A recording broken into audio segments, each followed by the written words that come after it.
مدرسوں میں جو ان لوگوں نے لوگوں کے ذہن میں بٹھایا کہ مدرسوں میں آتنکواد پڑھایا جاتا ہے، آتنکوادی بنائے جاتے ہیں، اگر ایسا کچھ واقعی ہے تو ان میں تبدیلی کی ضرورت ہے، لیکن یہ تحقیق طلب ہے معاملہ کہ مدرسوں میں کیا پڑھایا جا رہا ہے۔ مدرسوں میں مذہب پڑھایا جا رہا ہے، تعلیم دی جا رہی ہے، اللہ رسول کی بات ہو رہی ہے، کہیں آتنکواد کی بات نہیں ہوتی۔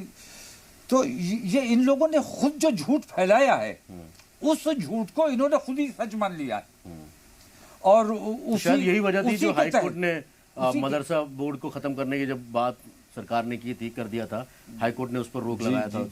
تو آپ لگتا ہے کہ اس طریقے سے اگر تنظیموں پر جہاں سے بہت زیادہ، کیونکہ ایجوکیشن کو لے کر خاص طور پر جس طریقے سے بات ہوتی ہے کہ آج کی ڈیٹ میں گراف جو بڑھا ہے وہ ایک دم اسپیڈ سے اوپر گیا ہے، مہنگا ہوا ہے، ہر کوئی افورڈ نہیں کر سکتا اس چیز کو، مدرسوں سے تعلیم حاصل ہے، تو مسلمانوں کو چاہیے نہیں کہ اب ہم مدرسوں کو ایسا ریفارم کریں کہ وہاں پر دینی اور دنیاوی دونوں تعلیمیں حاصل کر لیں، آپ کو نہیں ہائی ٹیک اسکول میں جانے کی ضرورت پڑے؟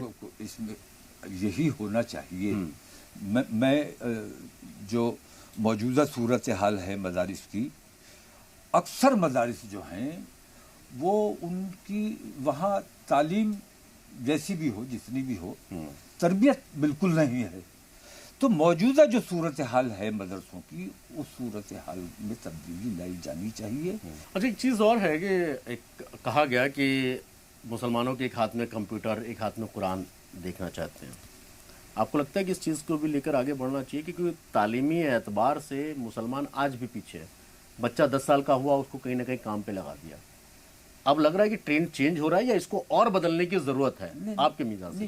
یہ کون کہتے ہیں کہ ایک ہاتھ میں کمپیوٹر اور ایک ہاتھ میں قرآن ہونا چاہیے؟ ریفارم کی بات کون کہتے ہیں؟ یہ وہ کہتے ہیں جو کہتے ہیں کہ کپڑوں سے پہچانو، جو کہتے ہیں کہ گھسپیٹیے ہیں، جو کہتے ہیں کہ زیادہ بچے پیدا کرنے والے ہیں۔ تو ان کی کثری اور کثری، ان کی کسی بات پر ہمیں کوئی اعتبار نہیں ہے، لیکن اگر کچھ اچھی بات کہہ رہے تو وہ اچھی بات کہہ ہی نہیں سکتے۔ جو اچھا ہوگا صرف وہی اچھی بات کہہ سکتا ہے، جو اچھا نہیں ہے اس کے منہ سے اچھی بات نکلے گی ہی نہیں۔ بٹ یہ تو بہتر ہے، وہ دھوکہ دے رہا ہے، وہ جھوٹ بول رہا ہے، وہ یہ کہہ رہا ہے لیکن وہ یہ کر نہیں رہا ہے۔ مدرسوں میں کمپیوٹر کیوں نہیں دے رہا ہے؟ مدرسے تو بند کرا رہا ہے۔ وہ کہہ رہا ہے ایک ہاتھ میں قرآن ہونا چاہیے، ایک ہاتھ میں کمپیوٹر ہونا چاہیے، لیکن وہ ہمارا قرآن بھی چھیننے کی کوشش کرتا ہے، ہمارے مدرسے میں تالا ڈالنے کی کوشش کرتا ہے۔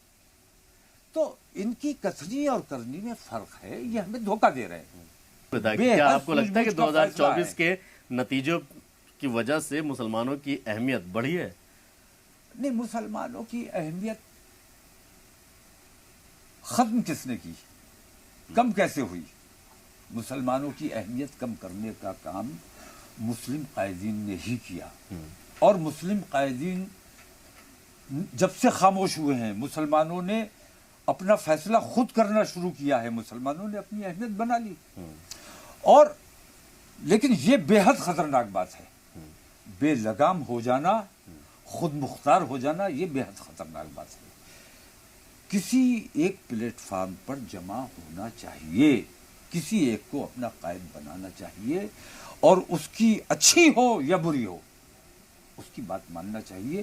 یہی مسلمانوں کا سلیقہ ہے۔